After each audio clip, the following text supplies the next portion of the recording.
सगळ्या वाईटाचं काय मूळ आहे बायबल म्हणतं. आमेन. तर ख्रिस्ती लोकांना पैसा देऊन कसे काय सुधरवतील लोक? अरे पैसा बिघडवण्याचं काम करतो. जे आज बिघडलेत ना, तुम्हाला माहितीये का, आज तुम्ही आजची तरुण पिढी बघा, जी यांच्या मागे चाललेली ना, ती पिऊन चाललेली आहे. त्यांचे तोंड बघा रंगवलेले, ते गांजेच्या व्यसनामध्ये, ते तंबाखूच्या व्यसनामध्ये, ते सिगरेट. का? कारण हा फुकटचा पैसा आहे जो त्यांना भेटतो. सगळ्या तरुण पिढीला नाशाकडे घेऊन चाललेले हे लोक आहेत.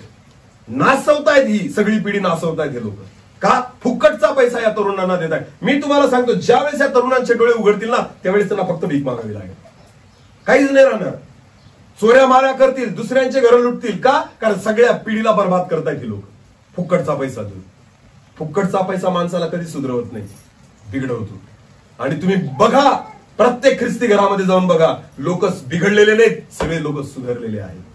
पिणाऱ्याने पिणं सोडलं, खाणाऱ्याने खाणं सोडलं. मला सांगा ना, मग पैसा भेटला का दिला आम्ही? आम्हाला देव भेटलाय, पैसा नाही. हालेलुया.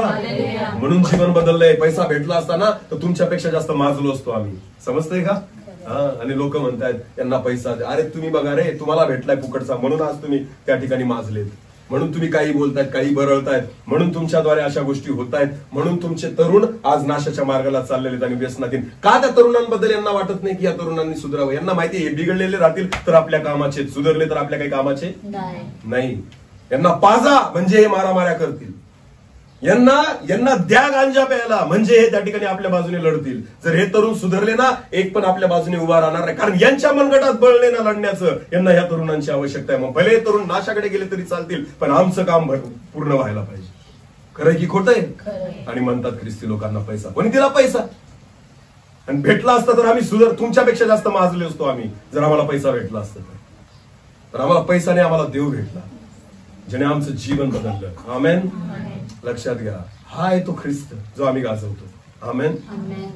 ज्याने आमचं जीवन बदललं तो ख्रिस्त आहे. हालेलुया. ज्याने मला आशीर्वादित केलं तो ख्रिस्त आहे. ज्याने एका प्राण्याला माणूस म्हणून जगायला शिकवलं ना, तो कोण आहे? ख्रिस्त आहे. जो म्हणतो शत्रूवर काय कर, प्रेम कर, तो कोण आहे? ख्रिस्त. जो म्हणतो अनाथांवर दया कर, तो काय आहे? ख्रिस्त.